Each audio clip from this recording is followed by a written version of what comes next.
మీ ఇల్లు ఎప్పటికీ పటిష్టంగా ఉండాలనుకుంటున్నారా? కాన్ లైఫ్ కెమికల్ తో ఇది సాధ్యం. ఈ నెంబర్ను సంప్రదించండి.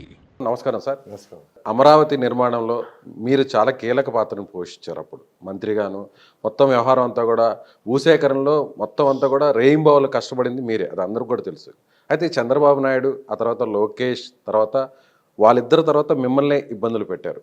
ఎందుకు ఆ పరిస్థితి ఎందుకు వచ్చిందంటారు? అంటే యాక్చువల్గా నేను 1993 నుంచి తెలుగుదేశంలో ఉన్నానండి. 93 నుంచి యాక్చువల్గా హైదరాబాద్ పార్టీ ఆఫీసులో అనేక వర్క్స్ చేసేవాడిని మొదటి నుంచి. చంద్రబాబు నాయుడు గారు ఏది చెప్తే పార్టీ అధినేత చేసేవాడిని. అయితే 2014లో డైరెక్ట్గా మినిస్టర్గా తీసుకొని ఎమ్మెల్సీ చేశారు. తర్వాత 2019లో కంటెస్ట్ చేశాను. అయితే అమరావతి రాజధానికి నేను యాక్చువల్గా దానికి ముందు ఒక చిన్న కంటిన్యూషన్, ఎలా బాండింగ్ ఏర్పడింది సార్ చంద్రబాబు గారికి మీకు? అసలు ఆ రిలేషన్ ఎలా స్టార్ట్ అయింది? అంటే 1993 నుంచి నాకు కొంత తెలుసండి. తర్వాత ఏంటంటే యాక్చువల్గా ఈ రాష్ట్రంలో ఇన్స్టిట్యూషన్స్ రన్ చేయటం అవి చూసి ఎప్పుడు ఆయన నాలెడ్జీ అనేవాడు. నాలెడ్జీ రావాలా, ప్రజలకి రావాలనేది. ఆ యాంగిల్లో యాక్చువల్గా ఆయన పిలిచి ఒకరోజు మాట్లాడారు. తర్వాత 98కి వచ్చేళ్ళకే వాళ్ళ అబ్బాయి యాక్చువల్గా లోకేష్, అంటే 99కి ముందు ఎక్కడ కూడా నేరుగా పరిచయం లేదు? ఏదో పరిచయం ఉందండి, పరిచయం ఉంది యాక్చువల్గా. నేను పార్టీ కూడా కొంత సర్వీస్ కూడా చేసేవాడిని. ఓకే. అయితే కొద్దిగా తక్కువ చేసేవాడిని, ఇంత ఇది కాక. అంటే మొదటి నుంచి మీరు తెలుగుదేశం పార్టీ అభిమానంగానే ఉండేవారు? అభిమానం 93 నుంచి 93 నుంచి అసోసియేషన్ 93 నుంచి. అంటే ఆయన రెవెన్యూ మినిస్టర్గా ఉన్నప్పటి నుంచి కూడా పరిచయం ఉంది నాకు. అంటే ఎన్టీఆర్ హయాంలో కూడా రెవెన్యూ మినిస్టర్ గా ఉన్నప్పుడు కూడా పరిచయం ఉంది. అంటే విద్యా సంస్థల అధినేతగా మీరు ఉన్నారు కాబట్టి అలాంటి పరిచయం ఉంటూ కొన్ని సర్వేలు గిరివేలు అవన్నీ ఆయన చేయించుకునేవాడు, అవన్నీ చేసేవాడు. అంటే బ్యాక్ ఎండ్ లో మీరు పార్టీకి సర్వీస్ చేసేవాడు. Okay sir.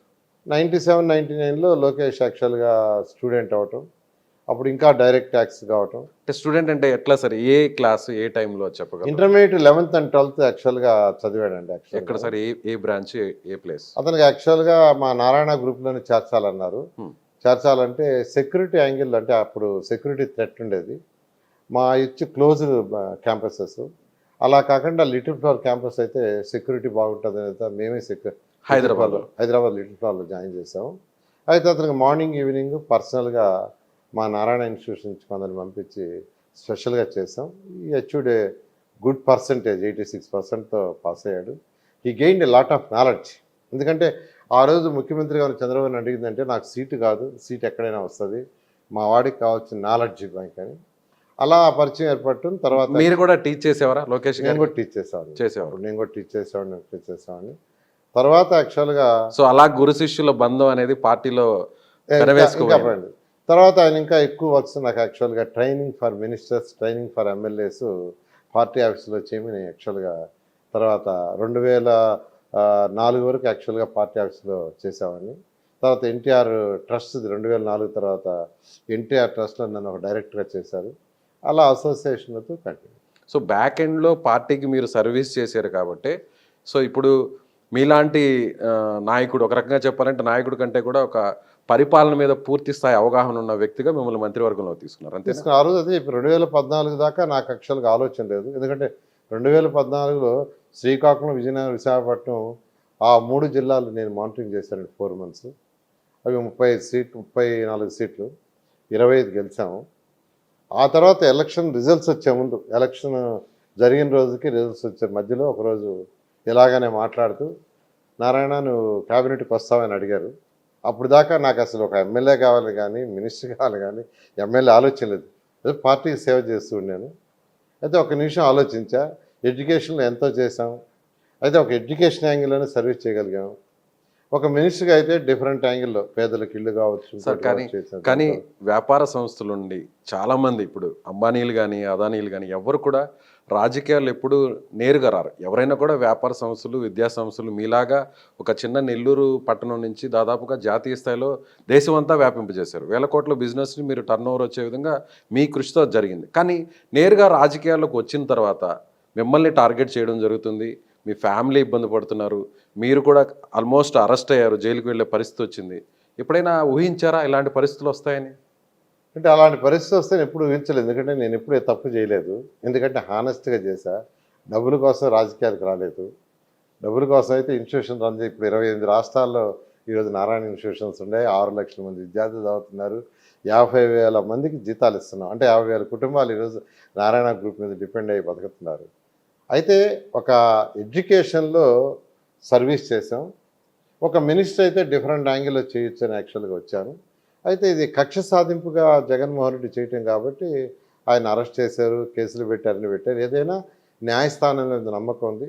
న్యాయస్థానాల వల్ల మేము యాక్చువల్గా ఈరోజు బయట ఉంటున్నాం. సో అదేవిధంగా ఒక 10th క్లాస్ పేపర్ని లీక్ చేశారు అనేది ఒక బాగా ఇదైంది, అప్పుడు బాగా డ్యామేజ్ అయింది. మీ విద్యా సంస్థల రెప్యుటేషన్ కూడా అది బాగా ఇంపాక్ట్ అయింది. సో ఒకసారి ఆలోచించారా, నేను రాజకీయాల్లో ఉన్నాను కాబట్టే, తెలుగుదేశం పార్టీలో ఉన్నాను కాబట్టే ఈ ప్రభావం అంతా కూడా నా పిల్లలు ఇప్పుడు వాళ్ళు లీడ్ చేస్తున్నా కూడా విద్యా సంస్థల మీద పడుతుంది, తప్పు చేశానేమో, రాజకీయాల్లోకి ప్రత్యక్ష రాజకీయాల్లోకి వచ్చాను ఎప్పుడైనా అనిపించింది? నేను ఎప్పుడు డెసిషన్ ఒకసారి తీసుకున్న తర్వాత ముందుకు వెళ్తానండి, వెనక్కి రాను. ఎందుకంటే ఏదైనా ప్రతి దాంట్లోనూ సమస్యలు ఉంటాయి, ప్రతి దాంట్లోనూ కొన్నిట్లో చిన్న సమస్యలు ఉంటాయి, కొన్నిట్లో పెద్ద సమస్యలు ఉంటాయి. రాజకీయం అయిన తర్వాత ఖచ్చితంగా కొన్ని ఇటువంటి సమస్యలు వస్తాయని తెలుసు, కానీ ఇంత దారుణంగా చేస్తారని తెలియదు. ఎందుకంటే తెలుగు పేపరు నారాయణ గ్రూప్ వాళ్ళు లీక్ చేయాల్సిన అవసరం లేదు. అది కూడా గవర్నమెంట్ ఇచ్చిన దగ్గర నుంచి ఇంకో స్కూల్కి వస్తే, ఆడ నుంచి ఇంకో స్కూల్కి వస్తే, ఆడ నుంచి మా దగ్గర వైస్ ప్రిన్సిపాల్కి వస్తే వాడు గ్రూప్లో పెట్టాడు. ఆ గ్రూప్లో ఎవరు ఉన్నారు? పేపర్ వాళ్ళు, టీవీలో వాళ్ళు ఉన్నారు. అదే వాడు లీక్ చేయాలంటే ఆడెందుకు పెడతాడు? మా పిల్లలకి ఇస్తాడు. అది లీక్ కాదు, అసలు అది లీక్ అనే అంటానికి లేదు.